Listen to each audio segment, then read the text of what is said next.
ভাৰত আৰু দক্ষিণ আফ্ৰিকাৰ মাজত তৃতীয়খন টি-20 মেটছত ভাৰতে 7 উইকেটত জয়লাভ কৰে। তো এই মেচখনত ভাৰতে টছত জয়লাভ কৰি ছাউথ আফ্ৰিকাক বেটিং কৰিবলৈ দিছিল আৰু ছাউথ আফ্ৰিকাই 20 অভাৰত মাত্ৰ 117 ৰান কৰে। ইণ্ডিয়াৰ বলিং খুব ভাল হৈছিলে এই মেচখনত। আমি ইণ্ডিয়াৰ বলিং যদি চাবলৈ যাওঁ এই মেচখনত, তেতিয়াহ'লে আৰ্শদীপ সিঙে 4 অভাৰত 13 ৰান দি 2টাকৈ উইকেট লাভ কৰিছিলে। হৰ্ষিত ৰাণা 4 অভাৰ 34 ৰান দিছে, 2টা উইকেট লাভ কৰিছে। হাৰ্দিক পাণ্ডিয়া 3 অভাৰ 23 ৰান দি 1টা উইকেট লাভ কৰিছে। বৰুণ চক্ৰৱৰ্তী 4 অভাৰত 11 ৰান দি 2টা উইকেট লাভ কৰিছে। শিৱম দুবে 3 অভাৰত 21 ৰান দি 1টা উইকেট লাভ কৰিছে আৰু কুলদীপ যাদৱে 2 অভাৰত 12 ৰান দি 2টা উইকেট লাভ কৰিছে। তো বলিং খুব ভাল হৈছিলে, তাৰ কাৰণে এই মেচখনত দক্ষিণ আফ্ৰিকা মাত্ৰ 117 ৰানতে অল আউট হ'ল। তো 118 ৰানৰ টাৰ্গেট পাইছিলে ইণ্ডিয়াই, আৰু ইণ্ডিয়াৰ বাবে এইটো সহজ আছিলে, জয়লাভ কৰাৰ সহজ আছিলে। আমি যদি ইণ্ডিয়াৰ বেটিং চাওঁ, তেতিয়াহ'লে এই মেচখন ইণ্ডিয়াই 15 অভাৰ 5 বলত 120 ৰান কৰি 3টা উইকেটত 120 ৰান কৰি 7 উইকেটত জয়লাভ কৰিছে। বেটিঙত অভিষেক শৰ্মা 18 বলত 35 ৰান কৰিছে, 194 ষ্টাৰ ৰেটেৰে, 3টা 4 3টা 6ৰে। খুব সুন্দৰ। অভিষেক শৰ্মাই প্ৰথম অভাৰকেইটাতে পাৱাৰ প্লে যি অভাৰকেইটা আছিলে, পাৱাৰ প্লে অভাৰকেইটাতে খুব ভাল ৰান কৰিছে আৰু এই মেচখনত ইণ্ডিয়াৰ জয় আৰু সহজ কৰি দিছিলে। তাৰপিছত শুভমন গিলৰ যদি চাওঁ, 28 বলত 28 ৰান কৰিছে। এই মেচখনতো শুভমন গিল ফেইল বুলি ক'ব লাগিব, কাৰণ 28 বলত 28 ৰান টি-20ত আচলতে নহয়। তাৰপিছত তিলক বৰ্মা 34 বলত 26। তিলক বৰ্মা খুব লেহেমীয়া আছিলে। তিলক বৰ্মাৰো কালি মেচখনত তিলক বৰ্মাৰ ষ্ট্ৰাইক ৰেট চাবলৈ গ'লে মাত্ৰ 76 আছিলে। কিন্তু তিলক বৰ্মা এটা কথা, তিলক বৰ্মাই নট আউট কৰিছিলে মেচখন, জয়লাভ কৰাইছিলে। শেষলৈ আছিলে তিলক বৰ্মা। সূৰ্যকুমাৰ যাদৱ কেপ্টেইন এই মেচখনতো ফ্লপ মাৰিছে, 11 বলত 12 ৰান কৰিছিলে।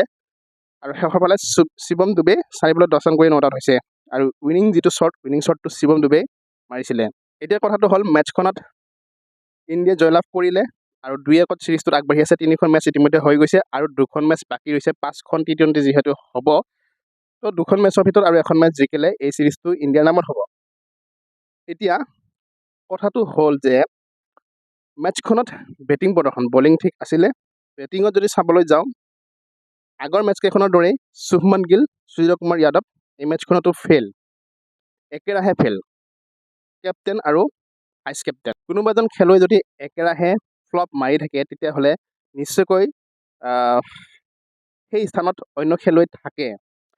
এতিয়া শুভমন গিল অপেনাৰ আহিছে, অপেনাৰ হিচাপে বাহিৰত সঞ্জু চেমছনে বহি আছে। সঞ্জু চেমছনৰ লগত অন্যায় কৰা হোৱা নাই নেকি বাৰু? শুভমন গিলক আচলতে কি কৰিব বিচাৰিছে শুভমন গিলৰ লগত? কাৰণ শুভমন গিল ODIত কেপ্টেইন, ৰোহিত শৰ্মা খুব ভাল কেপ্টেইন আছিলে। ৰোহিত শৰ্মাৰ কেপ্টেইনৰ পৰা বাহিৰ কৰি দি শুভমন গিলক কেপ্টেইন বনাইছিলে ODIত। তাৰপিছত টেষ্ট মেচতো শুভমন গিল কেপ্টেইনে হয়। টি-20টো কেপ্টেইন হয়তো বনালে হয় যদি সূৰ্যকুমাৰ যাদৱ নাথাকিলে হয়, অপশ্যন নাছিলে। সেইটো কাৰণে ভাইচ কেপ্টেইন কৰিলে শুভমন গিলক। মুঠৰ ওপৰত চাৰিওফালৰ পৰা শুভমন গিলক আগবঢ়াই নিছে যেনে তেনে কেৰিয়াৰটোত। এতিয়া কথাটো হ'ল, শুভমন গিলে এগৰাকী ভাল বেটছমেন হয়। শুভমন গিল, মই নকওঁ বেয়া বেটছমেন বুলি।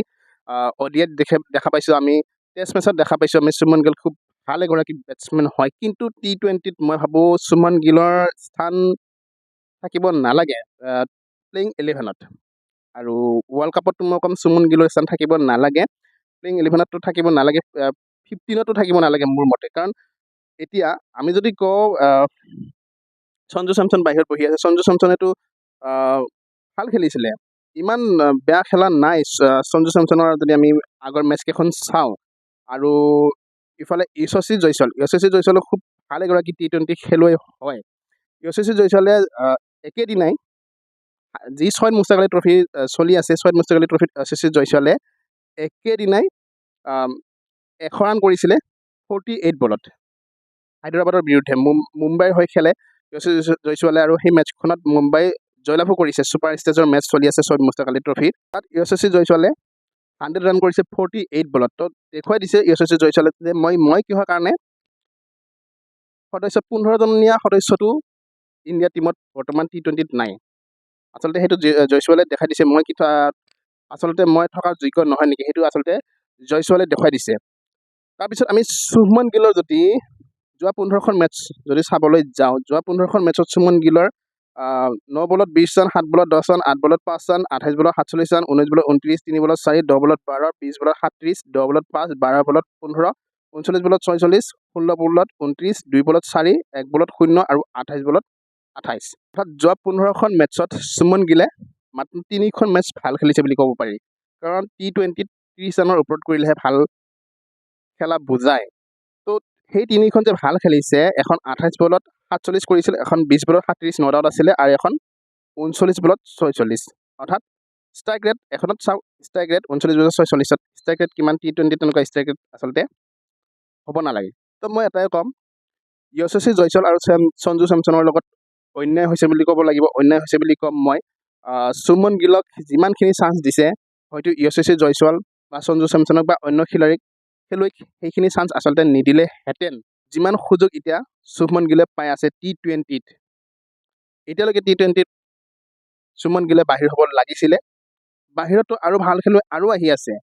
আমি যদি চাওঁ, এতিয়া বৈভৱ সূৰ্যবংশী, এতিয়াও বয়স যথেষ্ট কম, এতিয়া ইণ্ডিয়া টীমত আহিবলৈ অলপ সময় লাগিব, কিন্তু বৈভৱ সূৰ্যবংশীৰো কিন্তু প্ৰদৰ্শন সুমন গিলতকৈ বহুত ভাল, যিটো আমি আণ্ডাৰ-19ত খেলি থকা দেখা পাইছোঁ বৰ্তমান এছিয়া কাপত বৈভৱ সূৰ্যবংশীক। তো বহুত ভাল খেলে আচলতে। T20ত তেনেকুৱা খেলুৱৈ লাগে, অপেনাৰ তেনেকুৱা খেলুৱৈ লাগে। অভিষেক শৰ্মা যেনে ধৰণৰ, এতিয়া যশস্বী জয়ছোৱাল যেনে ধৰণৰ, তাৰপিছত আহিল বৈভৱ সূৰ্যবংশী, প্ৰিয়াংশ আৰিয়া। তো সেয়াই, যদিও এই চিৰিজটোত ইণ্ডিয়াই 2-1 আগবাঢ়ি আছে, তথাপি ক'ৰবাত নহয় ক'ৰবাত ইণ্ডিয়াৰ বেটিং কিন্তু দুৰ্বল দেখা গৈছে। এই মেটচখনতো যদিও জয়লাভ কৰিছে ইণ্ডিয়াই, ক'ৰবাত নহয় ক'ৰবাত বেটিং দুৰ্বল দেখা গৈছে। ইয়াৰ মুখ্য কাৰণ হৈছে কেপ্টেইন আৰু ভাইচ কেপ্টেইনৰ দুৰ্বল প্ৰদৰ্শন। তো এইটো ভিডিঅ'ৰ পৰা ইমানটা সামৰণি মাৰিছোঁ। লৈ আহিম নেক্সট মেটচখনৰো আপডেট, আৰু ক্ৰিকেটৰ অন্য আপডেটো লৈ আহিম। চাই থাকিব আমাৰ ভিডিঅ'বিলাক। ভাল লাগিলে সকলোৱে লাইক শ্বেয়াৰ কৰিব, লগতে প্লিজ চেনেলটো ছাবস্ক্ৰাইব কৰি দিবলৈ নাপাহৰিব। ধন্যবাদ।